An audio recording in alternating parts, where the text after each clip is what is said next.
to another exciting episode of Growing Your Successful Business. I'm Brian Harding, and I'm super happy today to have with me Dr. Michelle Marconi.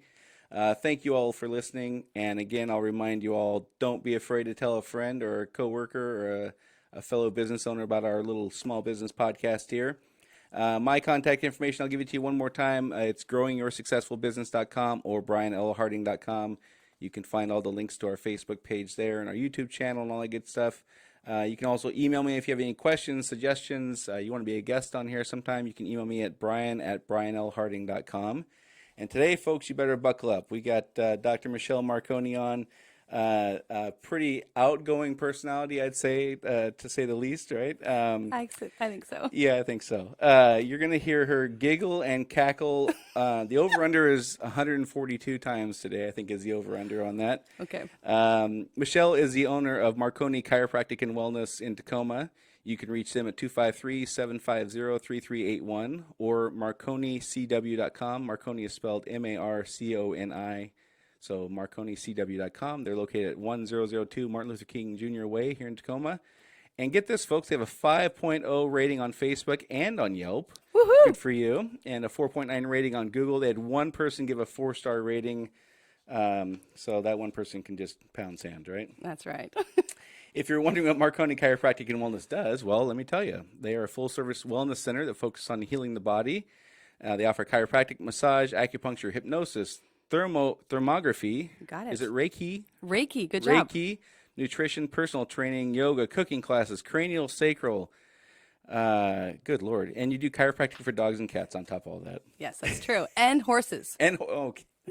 I would love to see somebody bring their horse to your office and Martin Luther King Jr. Way and unload that thing. It's only happened one time at my other practice in Bonnie Lake. I couldn't get to the horse, so he brought the horse to me. Gotcha. And so we had a bunch of people like watching, and it was pretty entertaining. I'll bet that is entertaining. Yeah. So how long have you been in Tacoma? I've been in Tacoma almost 3 years. 3 years. Yeah, Okay. November 2016 is when I opened that practice. Gotcha. So what made you pick where you picked? You live 45 minutes away. Why'd you give yourself a 45-minute commute? A couple of reasons. One, it's always really important to, when you're building a practice, to go to a location that's up and coming. And people that have lived here in the Hilltop or Tacoma region kind of know a little bit more about Hilltop and know that it's actually growing tremendously. And so I wanted to work up here, and there was a building that was available, and it just kind of fell into my lap, and it worked really wonderfully, and that's why I'm here. But yeah, I do live in Bonnie Lake, so Right. It's only like a 30-minute drive. Is it? All I right. drive fast. Not surprised. I know. Not surprised at all. So I've been to your office a few times. You did a great job. You helped me out. I crawled in more or less. And then after a couple of visits, I was able to walk upright again. That was good. Your office has a very casual vibe to it, I would say. How is that? How is that received? Are folks okay with that immediately, or are they put off by it at first because they expect a very clinical experience and all that kind of stuff? You've got a little dog running around that's got an outfit on and all that kind of stuff. You know, that's a really good question because we really do want to be different. We don't want to be the typical chiropractic clinic where it feels really sterile and white jacket kind of place. This has been really fun to develop this practice because it's just all of our personalities meshed in there. We're all like-minded individuals, and we want people to come in and feel comfortable. Like we have tea and we have water. There's been times, if I'm not treating a patient, I'll just sit down with one of the patients. We'll have a little chit chat, and Right. It's more relaxed. And I like that feeling with it a lot. And I would say it's perceived quite well so far. I'm not going to be the chiropractor for everybody, but I feel like I am resonating with a lot of different people, and I feel like it's Right. been really good for business and to have that relaxed feel. Sure. It's kind of funny because I hate being called Dr. Michelle. Like, I just hate it. You prefer Dr. Marconi? I prefer Dr. Marconi, or just call me Michelle. So most of my patients just call me Michelle, but I don't like the Dr. Michelle thing. I don't know why. It's just not my thing. I worked really hard with my last name. That's been my last name my whole life, and I've always wanted to be Dr. Marconi. But no, I don't mind. But I would also want to say, call me Michelle. Right. So a lot of people just call me Michelle, and that's fine for me. I don't look at it as a disrespect. I just personally hate Dr. Michelle. Right. I don't know It's why. funny. It's funny with people who have doctorates in anything, medical or whatever. Some are adamant. It took me 27 years of school to get this degree. You're going to call me doctor. I'm going to insist on it, whether you like it or not, even if it's not a medical doctor. And then there's other folks who's like, doctor just feels, just call me Michelle. Yeah, I really don't care either way. But yeah, I just don't like the Dr. Michelle. And it's just my thing. I just don't like it, never have. And I think, I've always been called Marconi, like even when I was in high school. I remember it's actually kind of a funny story. Okay, so I'm a freshman in high school, and I remember being at my locker, and this guy comes up to me. He's probably like a junior. And he looked at me and goes, "Hey, what are you doing tonight?" And I'm like, "Why? What's up? What are you doing?" He's like, "I'm going to Marconi's. You gonna come?" And I'm like, "I'm Marconi," because I was just known right away. I had parties a lot. My parents were really lax, and they were hippies, and we had a nice big house, and so we had parties a lot. So I've always been known as Marconi. That's funny. I know, yeah. So no, I've just liked that name, and I think it's a powerful name. I come from a huge Irish Italian family, and Marconi is something I want. I just like being Marconi. I Right. got remarried, and It's like the Great Marconi. You could be like a mind reader or something like that, or a prognosticator. Or, that's it. Yeah, and actually, it was Marconi is the guy that invented. Anybody know radio? the radio? Yeah. No relation. No, really. Oh, I bummer. know. You missed out on that money train, didn't you? I know, I sure did. But when my great grandfather came through Ellis Island, they. Thanks for putting me on the spot, by the way. What if I didn't know it was radio? Well, then I would. It's okay. I would have educated you, but that's okay. Some people don't know. That's hilarious. But yeah, they came through Ellis Island, and they're like, "Your last name is way too long," and it was. They chopped it to Marconi. So Right. I've been Marconi. I love it. Gotcha. Yeah. Good. So this is your second practice. Yes. You had one in Bonnie Lake. You I had did. one right down the street from your house, or a 10-minute drive, or whatever. Yes. What prompted closing one and starting another one and all that? Thanks for asking that very personal question. Yeah, no No, I was problem. kidding, Brian. We already talked. That's totally fine. Actually, the business is still open. It's called Mountain View Chiropractic and Wellness. And that business I purchased with my now ex-husband. We went to school together. We purchased it in 2006, and it was a dying practice. I think the ladies maybe saw, I don't know, 5 patients a day. Oh, And it was wow. just her. She had a couple massage therapists in there. And so we took it over and we ran it, and we grew it to almost a little over 20 employees is when I Wow. left. Yeah. And it turned into a really big practice, probably one of the biggest ones in Bonnie Lake and still is. And I just, I sold my half to him, and he still has it open. And I actually still refer people to that office if they're in the area. Right. There's some things that he has in his office that I don't have in mine, and I'll still work with him. And it's really amicable and nice to have that, having someone I can bounce some questions off of, and he's there for me, which is awesome. But yeah, I went from that huge practice to now starting from fresh, Right. from scratch. And my now forever husband, I like to call him JD Coker, who is the most incredible human being in the world. He never. Hey, nice that you were able to work that in. I know. Anytime I can. He is incredible. Oh my God, I love that man so much. He never ran a chiropractic office before. He ran a garage door company, his father. So he has a lot of business skills, but not in the wellness center. So he really refers to me constantly, like, what do you think about this? And it's not that I have the final say, but I'm the one that ran a practice before, and Well, he did your it. name's on the door, so you My kind of name's had on the the final door. say. But I'm also a big feminist and about equality, and we work together completely. But yeah, so it was like starting from scratch, and oh my gosh, I'm so glad I did it. And it's been so empowering to do so, to prove to myself that I can. Right. And it's been remarkable, but my gosh, I felt like it was sending my child off to college and then finding out I'm pregnant. I feel like I'm starting. I just got chill when you said that. Good Lord, I can't. Oh my gosh, I know.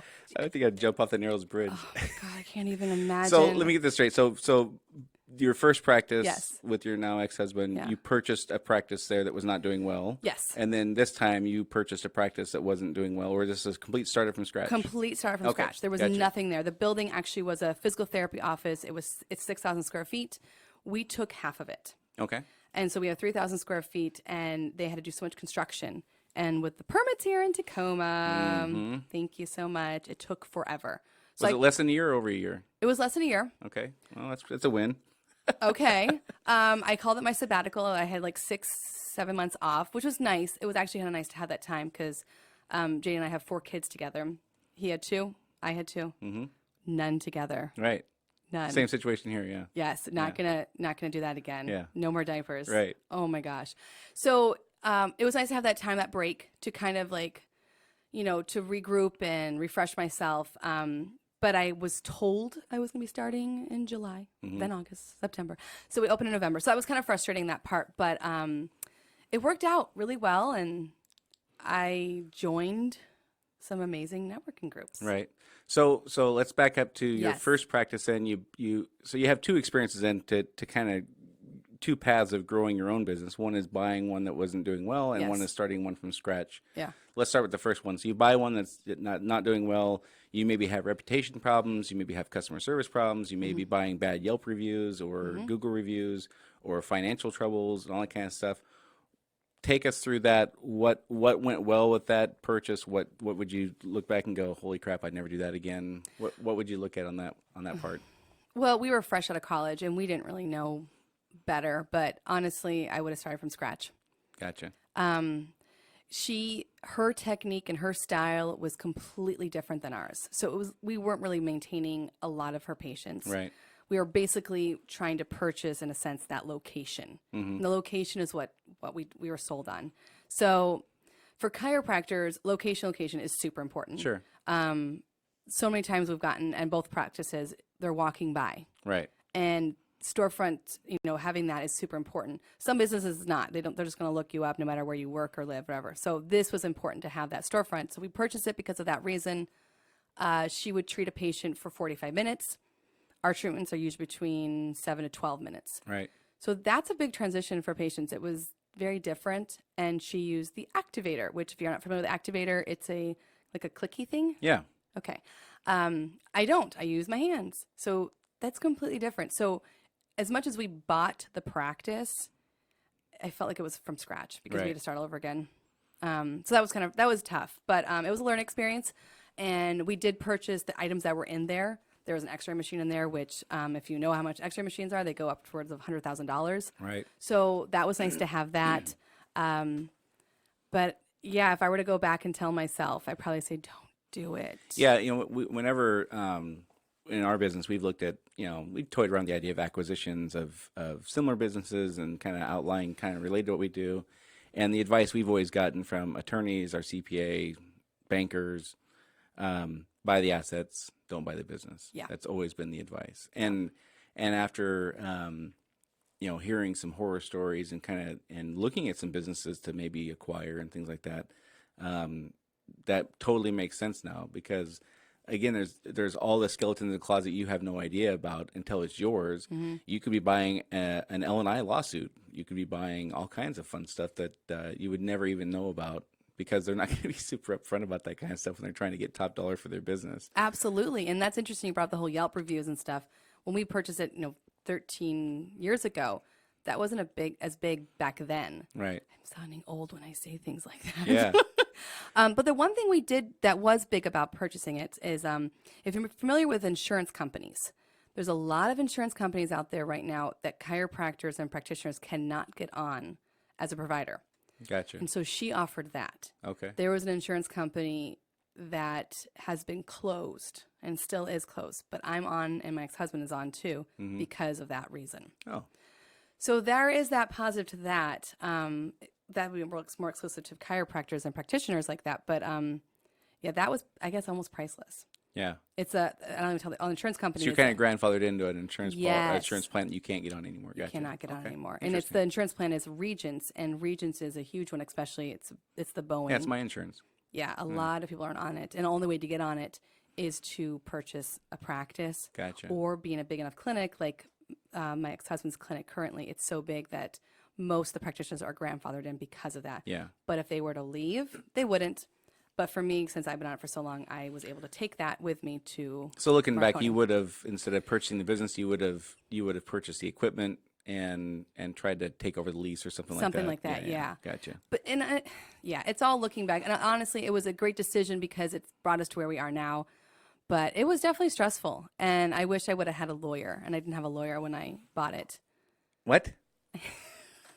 You purchased a chiropractic business with no attorney. With no attorney. We don't make me feel stupid. Who do we have on next week? Is it a lawyer? Oh my God. Well, we had a contract, and it was a contract that was given to me from another chiropractic friend of mine, and we went through it and looked at it, and that saved us both a bunch of money not using a lawyer. And I feel like I'm being made fun of right now. That's okay. Yeah, a little bit. Yeah, definitely. And I wouldn't recommend that. Yeah, I mean, would you tell somebody looking for chiropractic to go talk to their lawyer friend and see what the best way to cure their spinal problem is? And that's why I'm saying, like, I wish I would have used a lawyer. Like, that was something that I never would have done. Right. You know, looking back, like, I should have had a lawyer and I didn't. Sure. So that is a mistake, but it all worked out in the long run where we are now, you know. But no, definitely have a lawyer. I mean, I go to my lawyer friends for almost everything, and a lot of the times, you know, they're like, you know what, I think you do this on your own. Let me give you a couple of advice. But no, I think it's important to give the job to the person that knows best. Right. So yeah. That was a mistake. It's funny. It's funny. I'm not laughing at you. I'm laughing with you. I hope you can laugh at me. But it's interesting to hear somebody with a high level of education, and who's in a profession where you make a lot of money, right? I mean, it's not a secret. Chiropractors make a lot of money. I'm in a profession where the people make a lot of money. I mean, plumbers make a lot of money. That's just the way it is. But when people make decisions on anything, the first thing is how much is it going to cost. And lawyers are expensive. So our default setting is, oh, that's too much. I'm not going to spend that much. I'm going to find a better, cheaper way. But when we talk to our own clients, it's, well, no, you need to hire a professional. It's just, and plumbers are notorious for this. It cracks me up that plumbers, there's some plumbers that charge $600 an hour in our area. It's absolutely, it's insane. And they spend a lot of time training their workforce on how to sell $600 an hour, and they put on the show more or less, right? But when you talk to that business owner about purchasing something themselves, it's, well, that's $300. That's ridiculous. I'm not going to spend $300 on that. It's like your minimum charge isn't even that. No, you're right. And honestly, I think what it was is my ex-husband and I, we were both fresh out of school, right? And lots of debt, and it was scary. Sure. Most people out of chiropractic school do not purchase. They start their own. They start their own. We got a family loan that we paid off within a year and a half, but it's hard to get a loan. And so we actually had a family member that was helpful, which was nice. But Gotcha. that is why. But yeah, no, you're right. Like, I would never do that now. Yeah. So, and I mean, looking, again, hindsight's always 20/20 and stuff, right? I mean, you look at, okay, an attorney would have cost, let's say, $5,000. Okay, that's a lot of money. But something could have cost you $105,000 if it didn't go right. Absolutely. The math is pretty simple when you look back on it, right? Absolutely. But again, I understand we're all in, when you're starting a business, money's a big deal. It's not sometimes it is, it's a big, huge factor, and you just have to take a gamble sometimes, and I get that. And I laugh coming from a place where we've made our share of mistakes where, we should have hired an attorney. Ours was a CPA. We tried to be cheap and hire a bookkeeper. And the money we saved on the difference between a CPA and a bookkeeper was probably annually, $4,000, $5,000, something like that. That bookkeeper costs us, in one tax error, that bookkeeper costs us about $17,000.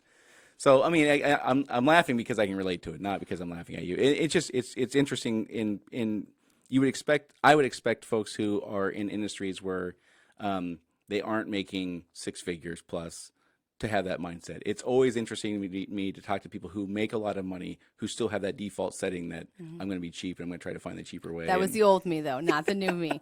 So speaking of CPAs, we didn't have a very good one. And then we found one that was exclusive to chiropractors. Nice. And we didn't have to pay taxes for 3 years. Because you'd overpaid. Yeah. And he helped us out. That's nice. And he was way more expensive. So it was interesting once we realized it. Overall, obviously, it saved us a ton of money. Sure. But no, I understand that completely. And when I started this business, I don't even know how to do that stuff. I hired immediately. Right. I never tried it on my own. So in the first one, I'll just a couple more questions. I'll kind of wrap that part up. So the transition to the experience the customer had was night and day. You probably essentially lost all the clients that the previous owner had, and had to basically start bringing your own in, right? Pretty much, yeah. And then what other kind of things did you encounter, 6 months in or 18 months in after purchasing that you're like, oh, I didn't really know this was going to be a problem when buying an existing business? Was there anything else, or it was just the customer experience was the big thing? I think the customer experience, we had to do a turnover of staff because they were used to something. And That's kind of what I was getting at. yeah, okay. So she only had like one employee. Right. And the employee was used to working very limited hours, and she got, 3 weeks paid vacation. And at the time, we were like, we're not going to be on Yeah, vacation. right. Like, we couldn't offer what she was getting.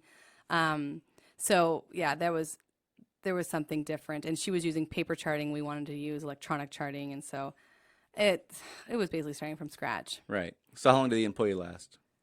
3 months. 3 months, yeah. Again, when we've looked at acquiring, inevitably in our situation, we're service related, so labor is everything. Mm-hmm. So if we acquire a business that's doing fantastic, well, that's awesome. But what if 90% of the employees leave after 6 months? Well, what have we purchased? A phone number, Yeah, and some equipment that's useless without people who are there to run it. So, that's something we've always had to kind of kick around. Okay, if we're going to acquire something, the employees might not like it. I mean, we're not bad people, but we have a different style and a different vibe than the people they're used to.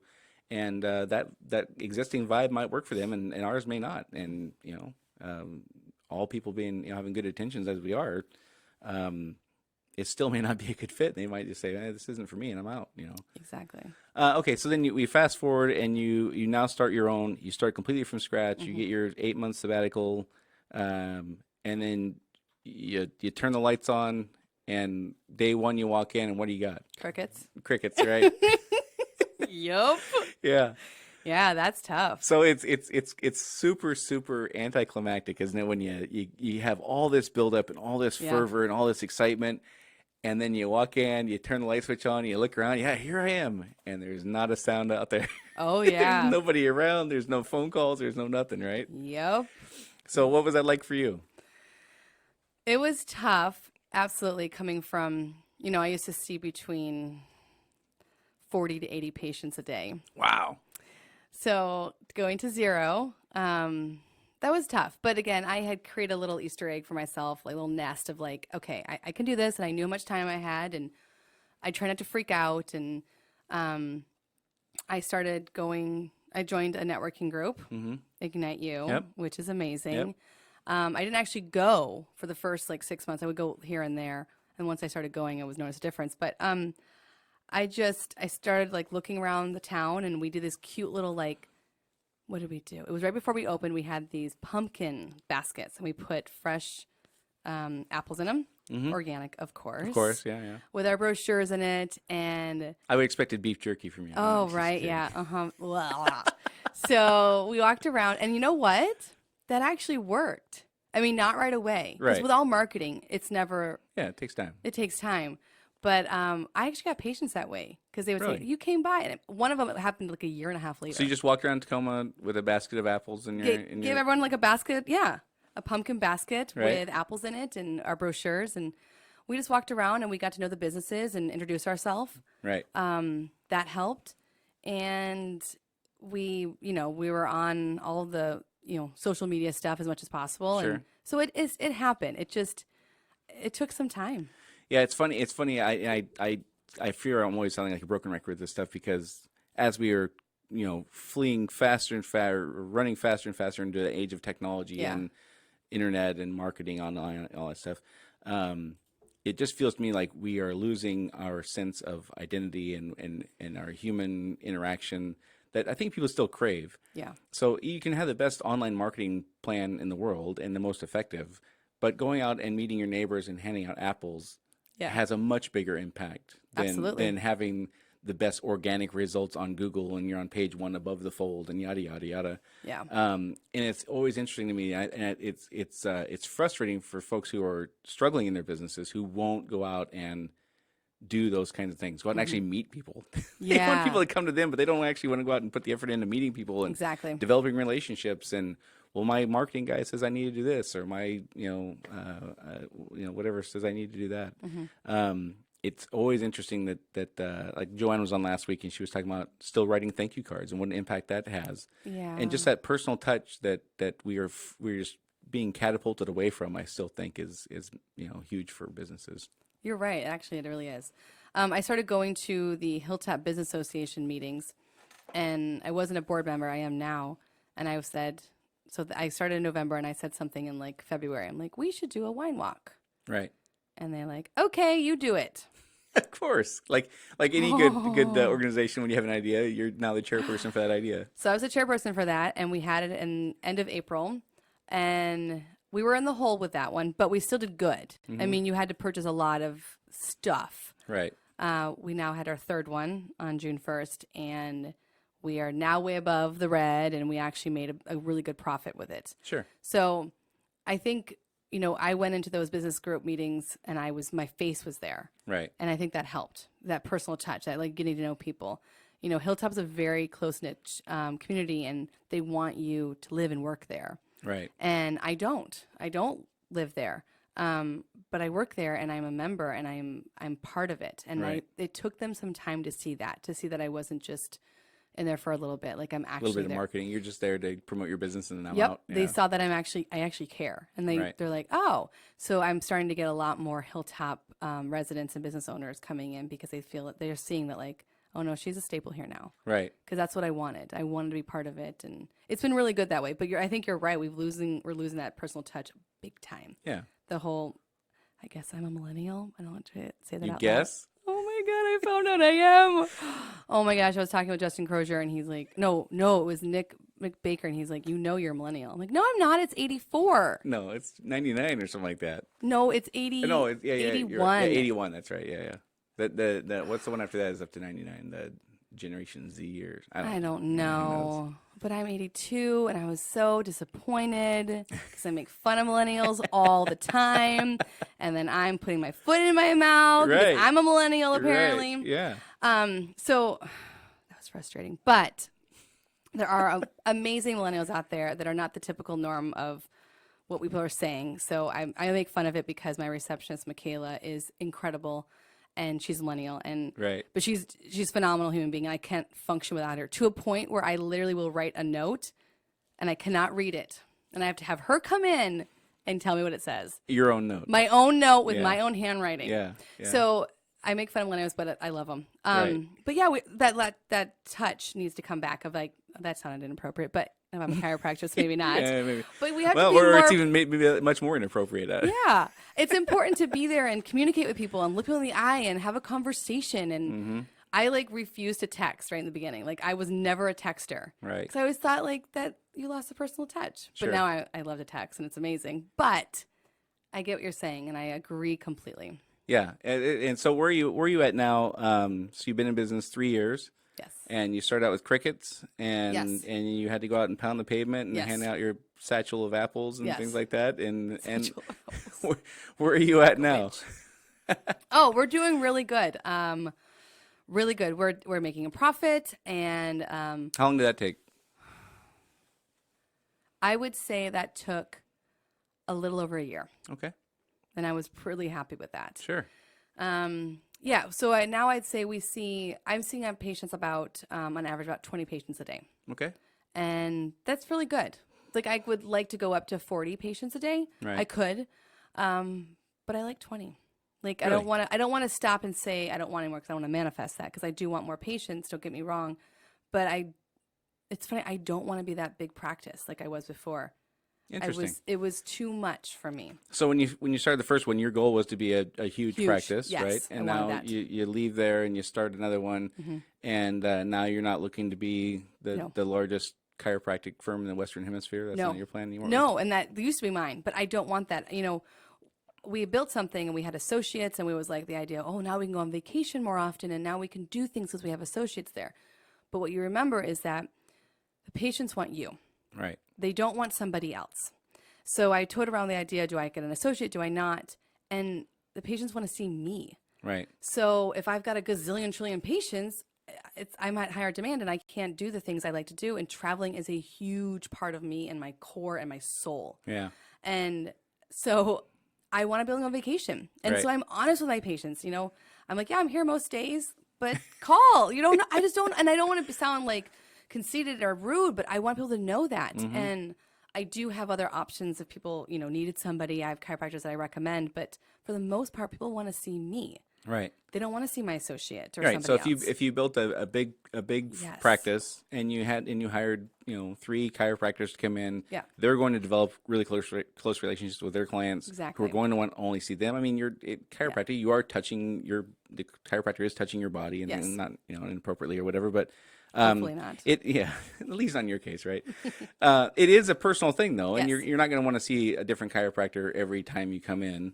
And I briefly had an experience in Bonnie Lake where I saw a chiropractic company, and they kind of did rotate you through, and I only went like 4 times because I didn't like it.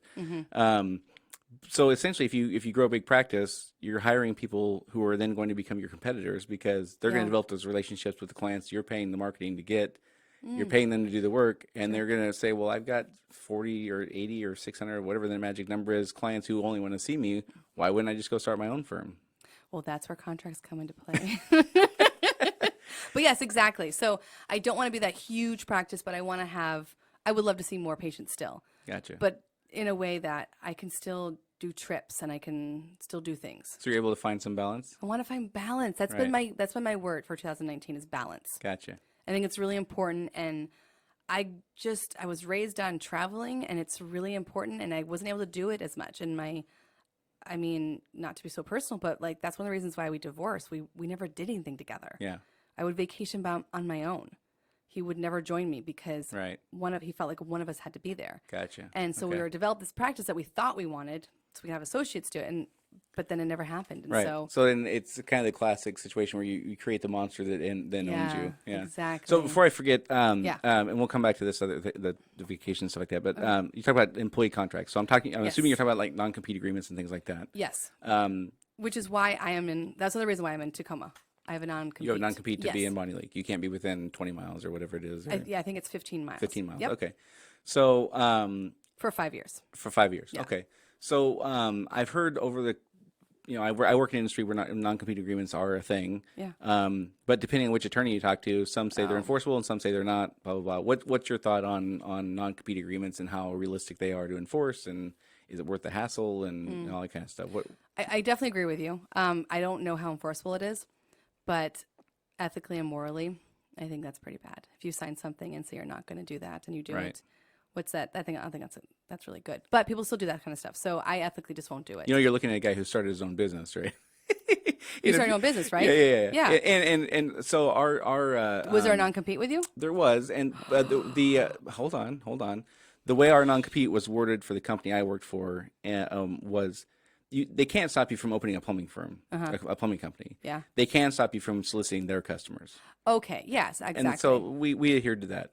And again, depending on which attorney I've talked to over the years, having moved around a few times within the plumbing community, there's always this threat of, especially for somebody who's in sales like I was, that they will come and tell you can't do that. And one of the attorneys explained it to me this way, was basically, listen, they can't keep you from having a job. They can keep you from actively pursuing their customers. And what they will do, while it may not be completely enforceable in Washington is a state that doesn't look super kindly on non-compete agreements, but they can take you to court and make you pay $20,000 to prove that you're right. Yeah. And that's a big enough deterrent in and of itself for most folks to not violate the agreement. Exactly. And so that has kind of resonated with me. It's like, okay, well, that makes sense. That I may be victorious, but it's going to cost me more than it's worth to fight it. So our thought was, let's just keep our head down and do what we're doing and not be in their world, and they won't be in our world. Yeah. And so for the first couple of years we did. And our non-compete agreements in our industry are only a year. Oh, okay. So for the first year, we just kept our head down, and if we knew that they had a customer, we just stayed away from it. We went to the place next door. We didn't, who cares? Which sounds really ethical to me. That sounds good to me. With that being my ex-husband and my ex-partner in business, and we have children together. Right. I didn't want to rock the boat with that. So mine was very different because I didn't want to. And, I actually do work at Sumner CrossFit, which is a town next to mine. But I asked for permission from him, and we put it in writing. Nice. So what I was getting at is when you hire people now, Yes. you have them sign this agreement, and you sound like you feel like it's an ironclad contract that you have with them. What makes you feel confident about that is what I was really getting at earlier. Okay, that's what's so funny. So in my old practice, we made everyone sign contracts. Not all my employees have signed contracts. One of them works another place nearby, but we talked about it beforehand. Mm-hmm. So I've been a little more lax in this business than this one. It's so embarrassing. Oh my God, I should be more like I was before. But I've created a very different practice now. Right. I'm not as big as I was before. Right. But it's a little more unique. But yeah, I would. It's tough in the Tacoma area. Well, it's tough in general. I mean, who wants to be the person who has to have a contract for everything you do? Yeah. It creates an icky environment that wouldn't be attractive to a lot of employees. So, I mean, as long as you're comfortable losing whatever it would cost you, if they completely violated your trust, and if you're okay with that, then who cares? Move on. Exactly. Like I have a couple massage therapists. I have an acupuncturist. The acupuncturist I worked at with my other practice. I've known her for 10 years. And my husband works for me, and he doesn't have a contract. And okay. Yeah. Your husband works for you? Well, yeah, he's a massage therapist. Okay. So it's your business. He's an employee. Yes. Okay. On payroll, yeah. On payroll. Yeah. And so he's not on the. It's your business, right? Yep. Marconi's on the door. Yep. And that works okay. That works okay at home. It works okay at work. And oh yeah, absolutely. Works out fine. I try to imagine. Stacy would kill me. Is Stacy's name on your business? No. too? No. I mean, we started our business before I even knew Stacy. So I'm just trying to picture her and I working together. I think being together 18 hours a day, I think she would like murder me. You think she'd murder you? I don't think so. I don't think I'm kind of hard to get along with sometimes. I don't know if you know Really? that. Oh yeah, I can be a little stubborn. You seem nice though. It's a great act. I'm a super good actor. Oh, No. really? Is this just your side job, and then you actually are an actor? Yeah, something like Okay. that. You're just yeah. playing like a plumber or something? Yeah. Okay. I'm not even a plumber. That's See, that's right, how you good of an own a actor I am. That is a pretty good acting. Yeah, Okay, I get it. That's funny. But you said one of the things that really worked when you started the first business was that you and your husband at the time built the business together. Yes. And that is, okay, so all kidding aside, so when you're starting a business, it takes, it's not a 40-hour week gig. No. You don't get to clock in at 5 and clock in at 8, clock out at 5. Yeah. So you're working a ton of hours. Yes. You're not producing anything except for debt Yes. when you start out, right? You're not Yes. making any money. Yep. So the person who's not doing that is home alone all the time, and all they hear from you is, now we owe more, Yeah. right? Not only am I not bringing a paycheck in, now we owe $500 more than we did last week. Yes. And that is stressful for relationships. That is really tough when one person is the one starting the business and one person is doing their quote unquote normal job or whatever. Mm-hmm. So you mentioned that earlier that it was beneficial having both of you in that boat. So you were both experiencing the same thing. You both were in it together as far as knowing why you were putting all the effort in, why it took all the hours, why you weren't producing any money. Yeah. That I could see where that would be totally helpful in Yes. starting the business for sure. Yeah, and I mean, we can joke that I think it's important to work with for me, it's important to work with my spouse, and now I'm on my last marriage, my forever marriage. This is the prerequisite for you to get married, that you have to work for me. Is that, it's awesome. Okay, actually, that's kind of funny because I met my chiropractor when I was like 14, 16. That's when I decided to become a chiropractor. And he worked with his wife, who's also a chiropractor. So when I met my now ex-husband, I was like, I'm going to marry you. That's awesome. Yes. So I really did want to work with my spouse. I kind of grew up with my parents kind of always being around each other and doing things together. And that was what I was kind of raised with. So, yeah, I think it is important because we were always there together. We did our events together. We did our marketing together, and we understood it together. Because I remember when I was on maternity leave, I would have moments where I'm like, what are you still at work? And I'd have amnesia, and I forgot, like, oh, wait a minute, owning a business is different. It's not 9 to 5. Right. There's more things you have to do. And 9 to 5 is just when you do the thing. You make your widgets or sell or whatever. The 9 to 5 is just, that's just the requisite to be in business. That's not where the work really happens. Exactly. So, yeah, I think it is really good. And it was really good for JD and I to work together. He quit his job. He was worked he ran his father's garage door company, and he quit that, and he was working with me. We're working together. And so he got to know the ins and outs of opening a business too, because he didn't know anything about chiropractic really, except for, my adjustments. Right. So that's been helpful. And now he knows a lot more too. And so now he can be more of a partner versus like an employee in my eyes, because I can turn to him for lots of ideas and help. Right. The other thing you mentioned was you enjoy hiring friends. I do. Which again is contrary to almost everything I tell people. I know. always tell people, do not hire your I friends. know. It's the worst thing you could possibly do, because if you like the person, don't hire them. If you don't care about the friendship, then hire them all you want. I think what's important is you need to hire someone that will respect you. So a lot of times, sometimes maybe like a friend or like a brother or sibling maybe not respect you because they feel like they can talk differently to you or something. I don't know. But if you Right. can have a friend who can also respect you and know the boundaries, then I think that's perfect. I've had 3 associates that I've hired back in my other practice, and they all have been friends, and they all worked incredibly because as chiropractors, they came in wanting us to succeed and us wanting her or them to succeed. Right. So to me, that has worked out the best because they're invested in me and invested in the practice. And to them, it's not a 9-to-5 job either. They actually want to see success. Interesting. Now, So hold on. Okay. Are these people who would want to? Would they be inclined to start their own business, or they were just happy being an employee working for a successful practice? For us, the best employees are people that have had businesses Right. and they did not do very well. Right. And all of my employees have done that on their own, so they know how hard it is to start a practice. They know that I think 100% that of universally, Yeah. anybody who's had their own business is the best The employee. best employee. Oh so my awesome. gosh. I would never hire a brand new person out of chiropractic school. No? Ever. Because I had the same idea. I'm like, well, I deserve this. Right. Why do I deserve it more than the next person? Right. So, I mean, I remember begging my friend Maya, who now is in Colorado, and I would tell her, I'm like, I want you to work for me. She's like, no, I want to do my own thing. So she's in Colorado. And then one day she calls me and she's like, are you still looking? I'm like, oh, yes. And she worked for us for over 5 years. And now, because of what she learned and everything, she moved back to Colorado, opened up her place, and because Gotcha. her whole family's from there.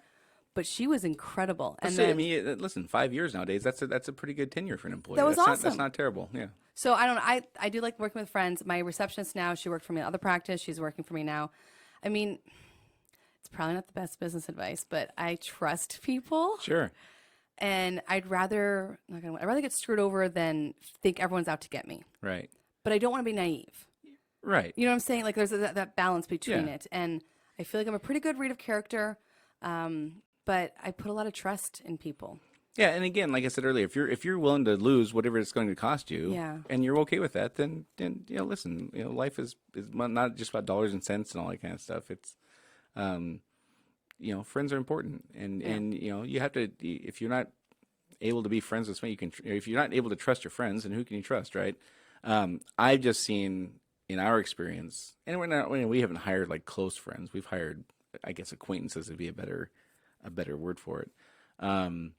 And throughout other folks I've talked to who've hired, it's rarely worked out. So I'm really happy And I've to hear heard it that has before for you. too. And I think that's what's important.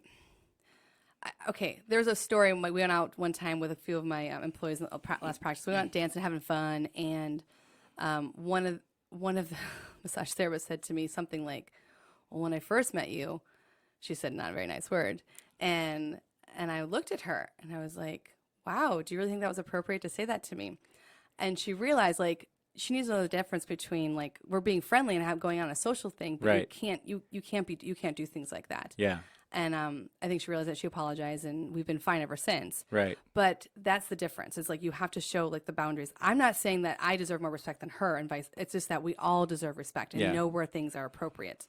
Yeah, I think that the and again, I'm probably more callous than the average person and more jaded on just listen, after you've been stolen from and lied to, not only dozens of times anymore, but over 100 and whatever times. And some of those people are people that you would have called friends. It just I understand. it hurts as much as you try to make it. It's a business relationship. It's not going to impact my personal life. I'm not going to care. I'm not going to have hurt feelings. You do. I don't care. yeah. I don't care who you are. It does hurt when people lie to you and steal from you, and Absolutely. and when it's somebody that you called a friend, it's that much worse. And so after just a few times of seeing that and experiencing it, it's like it's just the risk isn't worth it for me anymore. Oh, I understand. And I think like when I hire anyone that's a friend or a close person, or a family member, I sit down with them and I explain to them like what I'm looking for, and I'm very Right. transparent. Yeah. Like very, very transparent, and I explain it, completely every little thing, even the weird nitty gritty stuff, and I go over that. My mom used to help me out once in a while, the friend desk. And I had to be like, Mother, I love you, but Yeah. to maintain our relationship, Yeah. I can't have you Yeah, work you're for me fired. anymore. Yeah. And she worked for free. Like, she was just amazing. Like, she would come and help out. But my mom wasn't there as often. So let me get this straight. You fired your own mom? I did. Oh, that's awesome. But she didn't work. She never got paid. And we joked about it. But I was like, I can't work with you, Mother, because she's my mom. Right. And, you know, sometimes she has tone and she's like, Michelle, come here. And I'm like, Mom, you got to say Dr. Marconi. And Mom, you can't do that. So, yeah, yeah. But again, then I had the sense to say something right away and be Right. like, I love you, Yeah. but no more. Right. Because it could have turned into that animosity or that frustration. And don't get me wrong, I have been screwed over, but Sure. not as many times as you, for sure. And Yeah. I know it's weird that I say that, but yeah, I really do like hiring people that are close to me. Right. That's funny. That's funny. Yeah. So you have to be an employee to be a husband. Yeah, apparently. And even your mom is not safe from the pink slip. Okay, Nope. That's what we've learned so far today. That's what we learned so far. Yep, exactly. So what kind of things can you look back? I mean, what are just a couple of things you look back besides the not having an attorney when you got the made the purchase and things like that? What are a couple other things you look back and go, holy smokes, I can't believe I survived making this decision, or what have you seen other peers not do well that cost them big time? Yeah, I definitely have a lot of chiropractor friends, and I've seen some that have not done well, and mostly I see them purchasing the most expensive new gadget and spending a lot of money up front, right, without having the clientele to back it up with. And so I say always go slow. Take your time. There's no rush. Yeah. I mean, being a chiropractor, all I need is a chiropractic table. Like, I don't need much. Right, and the purchasing the big equipment makes complete sense until you've experienced the day one where you walk in, turn the light switch on, and there's crickets. Yeah. Because you don't expect that. I mean, you're know. super optimistic. You're super gung ho. I got a building. I got a business license. I got all the credentials. I got all the trains moving and things. It's just momentum's happening, and I can't help but be successful. I have to have the best to be the most noteworthy chiropractor in the world. And then you walk in and you experience that moment where your heart just sinks. And you're like, holy crap, what did I do? Yeah. Until you've experienced that, buying all the newest and greatest makes perfect sense. Yeah. But once you have, now you're like, okay, well, let's. Is there a used one in Connecticut I can drive and go pick it up somewhere? Oh, I got a lot of used stuff. Absolutely. Yeah. I had to. I mean, things they add up. Right. Time. Right. So you haven't experienced that necessarily yourself, but No. you've had friends who've Yes. done that. Anything else stand out to you that you would look back and tell somebody what would you tell somebody who's you said you got profitable after a year roughly, which is pretty good, and that's still pretty rapid. What would you tell somebody who's 14 months in who's not quite there yet? What would you say that you can look back on your experience and go, okay, well, here's where we kind of turned the corner, or things kind of turn around after this happened or whatever? What would you say? I'd probably tell them to start marketing better as in networking, like maybe going to a networking group, or if you're a chiropractor, finding local physical therapists around you or medical doctors that you can work with. I put on a female medical doctor thing at my office, and they've actually asked me to come back and speak to them for an hour about veganism and nutrition and chiropractic care and how I can do to help them and help their patients. So I would say in your profession, go to things that could refer to you. Right. And show who you are. I mean, not just go to the people that live around you, but definitely the professionals. Right. Well, and again, that's one of the things that seems, it doesn't seem like the logical thing to do when you're struggling, you're not making money, you're putting in a ton of hours, to then go invest in something that takes more time, costs more money. That's absolutely doesn't seem like the right thing to do. But you're right. If you're in that situation, you don't have a full slate of customers or clients. You've got to go out there and get your name out there. You do. Any way you can. So you said you're a bit of a marketing expert. What's your take on that? What are you really good at as far as marketing goes? What's really worked for you? I think being personable and being transparent has been really good. I think as a chiropractor, you kind of have to sell yourself a little bit, or sell your technique and sell what you're doing. And I think a lot of people that I've been around that are chiropractors that don't do that well are not good, like, people skills. Right. And I think it's really important to have that. But I think joining a networking group or being part of associations, whether it be the Lions Club or Rotary or boards or Ignite You's and Incredible Ones, different ones like that, I think is going to help you the best at just getting yourself out there. And I think it's not about having the most beautiful brochure or the beautiful business card. It's, go to the fairs, go do things like that. Let people talk to you. I mean, what does it cost me to sit there for 5 minutes and talk to them about nutrition or talking about chiropractic? And Right. Let them ask the questions. Some people are scared to go to places because they feel like it's going to cost them something. Right. So if you're there at a fair or someplace and you're just available, that's priceless. Right. So that's how I would say the best marketing, in my opinion. Yeah. Again, everything goes back to relationships. Yeah. People buy from who they know, like, and trust. Exactly. That's been that way for 1,000 years, and it'll probably be that way 1,000 years from now still, even as much as we are getting sucked into technology. So tell me about going to chiropractic school. Were you a good student? Okay, so I was a good student, but I busted my tush on it. It Yeah. did not come easy. You know, I was a B student, A student, but it definitely had to work hard. I wasn't the kid that didn't have to study. I studied a lot, and I worked really, really hard, and I went to undergrad and I got that done in 2.5 years versus the normal 4 years because I didn't like school. Right. I wanted to be out of it. Yeah. And I worked really hard and I studied and I was in school constantly and I wasn't the typical. I went out for parties and everything. And then I get to chiropractic school and I got in, one of the youngest to get in. And I was so happy because it was exactly what I wanted to be learning about. Right. But I still had to work really hard. Right. So I was a good student, but it didn't come easy. Like I had to work very hard. Yeah. Yes. Yeah. Yeah. Well, it's good. It's good training for running a business, so. Yeah, absolutely. It was a lot. And then I went back to school afterwards.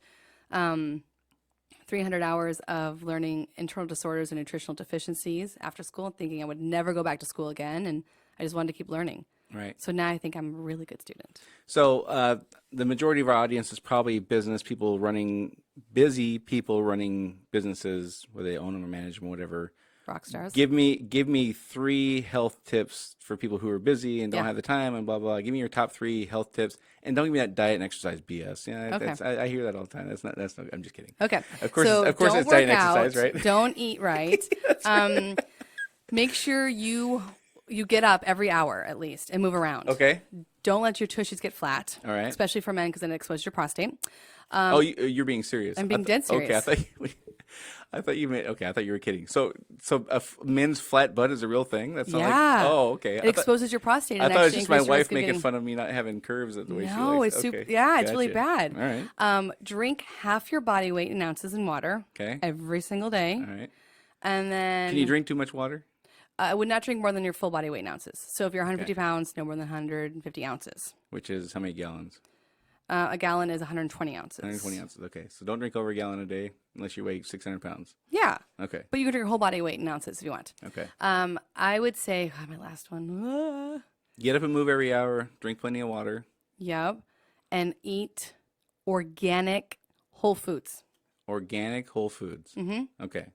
Organic chicken being the top of your list. Absolutely not. But if you for are those- going to eat chicken, For make those of you sure who it's don't know, organic. Michelle's a vegan. That's why I'm giving I'm her one of a those hard time. vegans. Yeah. Oh my gosh, those vegans. Yeah. So you're a feminist and a vegan. Well, aren't you a feminist? I'm all for like down the middle. Like everybody should be equal. Well, Not do you know the definition of feminism? I don't have it memorized. I have it memorized. Equality for men and women, especially in the workforce. That's all Gotcha. it means. Okay. It's not about Well, then I feel like I'm then they superior. should change the name to equalism or something like that. They should, but the reason why it was because women had to fight for that. You know, still to this true. day, some women don't get paid the same as men. Now, luckily, in my profession, All right, I don't want to get on a political thing here, but I do. I got a serious question for you. Okay. And I don't want to get into political thing. That's not my. Oh, that's no. not my deal at all. I heard the thing yesterday or this morning, either this morning or yesterday. It said that women are now making 85% of what men are making. And okay, whatever. How much of that do you think is because women choose to be school teachers and men choose to be engineers? no, I think what they mean is that in the specific profession. I know what they're Oh, saying. okay. I wonder. I guess. Do you really think that's true? That okay? Yeah, I do. That I'm going to pay this chiropractor $140,000 a year because he's a man. I'm going to pay this chiropractor $127 because she's a woman. You really think that happens? Yes, I do. Okay. Now, Cheers. luckily in my profession, insurance companies don't bias that. So I don't get paid any less for being a woman. Right. Oh, well, that's good. It's very good. It doesn't matter what sex I am. The reason I ask is I'd never experienced that in my career. At least I know of. I mean, maybe it's happened. I don't know. No, it and definitely I've worked happens. I've worked in an industry that is predominantly male, but there aren't a ton of women plumbers, so obviously that part wouldn't matter so much. But I worked in another industry before I got into plumbing, where women had some very powerful positions, and I don't know, it never Because you're not around it. Doesn't so you make any sense to me. I guess. Yeah. Yeah. Okay. Okay. So we got the top three was whole organic or organic Whole foods. whole foods. Okay. Meaning not processed, Not processed, yeah. Okay, Like you gotcha. can understand the ingredients in there. And Right. of course, I prefer vegan. But if you're going to do it, whole foods that you can read. So yes, organic chicken. Yeah. But whole foods, yes. Yeah. Okay. Well, I'm very happy to say that even though you're a vegan and a feminist, you're still very likable. Oh, well, thank you. I'm going to kick him right now on the table. Just kidding. Maybe I'm not. No, I seriously, yeah. All good stuff you brought today. It's been already an hour. I don't know if you can believe that it's already been. Oh an my hour almost. goodness. It flies by, doesn't it? It does. You were worried about how long it was going to be. I weren't you? know. I thought I wouldn't have enough material. We didn't even go over everything. We didn't go over everything. We got There's to so like much more. 10% of it. That's right. Well, maybe you can come back sometime. We'll cover the next one, and we'll get into some hard hitting things like religion and stuff. Like that. Let's talk about religion. I'll remind all of you folks that Michelle is at marconicw.com, located at 1002 Martin Luther King Jr. Way in Tacoma. Again, 5.0 rating on Facebook and Yelp, 4.9 on Google because that one bonehead who gave you a 4-star rating. Oh, person, jeez. They should eat some non-organic food and have a terrible disease. And sit a lot. That's right. Anything else you want to say about your practice before we wrap up? I just appreciate being here, and I hope that I gave some insight to who I am, and people want to stop by and have a cup of tea with me. Yeah, I think people should do that. You have a very nice environment where you're at. Again, Thank it's you. not clinical, it's not sterile, it's none of that stuff. It's actually a pretty fun place to hang out. And if they're lucky, you'll be there to make them some juice or something like that, right? Oh yeah, I make fresh juice sometimes, That's or right. pet my Penny, my dog Penny. Dog Penny, right? Yeah. Again, Dr. Michelle Marconi, Marconi Chiropractic and Wellness up in the Hilltop in Tacoma. Thanks again for coming on. I really appreciate it. Thank you. Next week, we're going to have on Michelle Graham to talk about her elder care consulting business. If you don't know what elder care consulting is, that's if you have somebody like a mother, aunt, grandmother, something like that, that needs to go into elder care facilities. They help navigate that world and help you find the right place and understand the insurance and the cost and all that kind of stuff. So be interesting to talk to Michelle. They've been around for 100 years doing what they do. Her and her husband also work together, have for, I don't know, it's probably, I don't know, I guess 20, 30 years for them. I don't know. We'll find out next week, though. That's all for today, folks. Thanks for listening. And thank you again, Michelle, for coming on. We appreciate it. And we'll talk to you all next week.